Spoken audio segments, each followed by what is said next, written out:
Hey guys, and welcome back to my channel.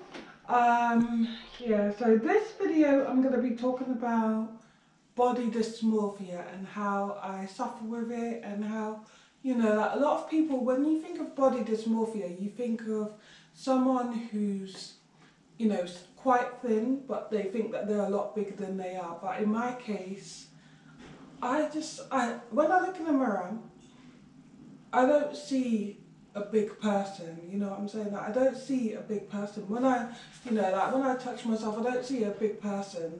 But but then when there's little things, like for example, my clothes not fitting, or I stand on the scales, or even just having a bath, like the bath would be this level, and then I sit in it, and then all of a sudden the water's rising, and I'm just like, what's happening? And I just want to talk about the seriousness of body dysmorphia, and how, your mirror can have a huge effect on body dysmorphia as well. Because, for example, let me show you guys now.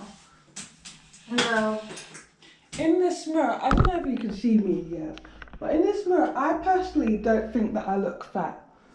In this mirror, I don't think I look fat, but at the same time, but because it's quite slim, like if people say that if you stand further or if you stand closer, it changes, but still, it doesn't change that much. And when I look in the mirror, I don't see a fat person.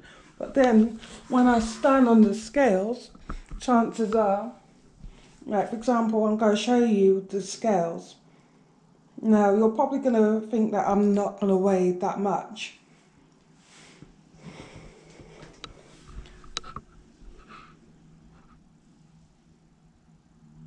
And I'm just waiting for these scales to just say something. 13 stone 10. Do you see that? It says 13 stone 10. And that's how much I weigh. Like other people, I find that I didn't weigh, that's not how my body's meant to be. Like, growing up, I was always, I've always had quite an athletic figure. I'm not curvaceous. I don't have huge boobs. I don't have, I've got quite a straight figure. And so growing up, I've always been sort of slender, and that's how I'm supposed to fit. And that's why I have so much stretch marks and things like that. It's because I'm not actually meant to be this big. But I just wanted to explain to you the seriousness of body dysmorphia, and how you can look at yourself and look one way in the mirror. Like, for example, I might have seen one thing in the mirror, but you lot might have seen something completely different. Because how I look at myself, sorry, this is just so not right. Yeah, so how I look at myself is totally different to how other people view me, and I'm noticing more and more people starting to see me as bigger.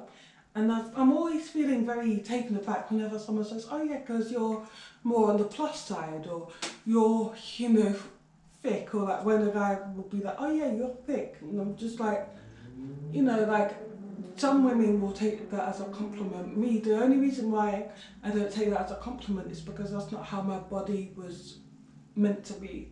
There's women who's meant to be more curvaceous, and they're meant to have the thighs and the bum and the breasts and everything like that, and like have that perfect womanly figure. But then my body is not made that way. When I talk too much as well, I get out of breath. I get out of breath when I run for the bus. I get out of breath quite a lot, and that is down to me eating chocolate. I'm not gonna lie. I'm breaking out. I'm eating crap because I look in the mirror and I don't see a big person, and so I just think, hey, and then me being lazy and sometimes not, sometimes not working out when I know I should be. And I just want to spread awareness to people that, it's not just, when you think of body dysmorphia or an eating disorder, like for example, I believe that I have a serious problem with chocolate, and I used to joke about it, but I'm starting to think I have a serious problem. Like for example, when was it? Yeah, earlier. When was it? Yeah, I was talking about my weight, looking around for a bigger size mirror, because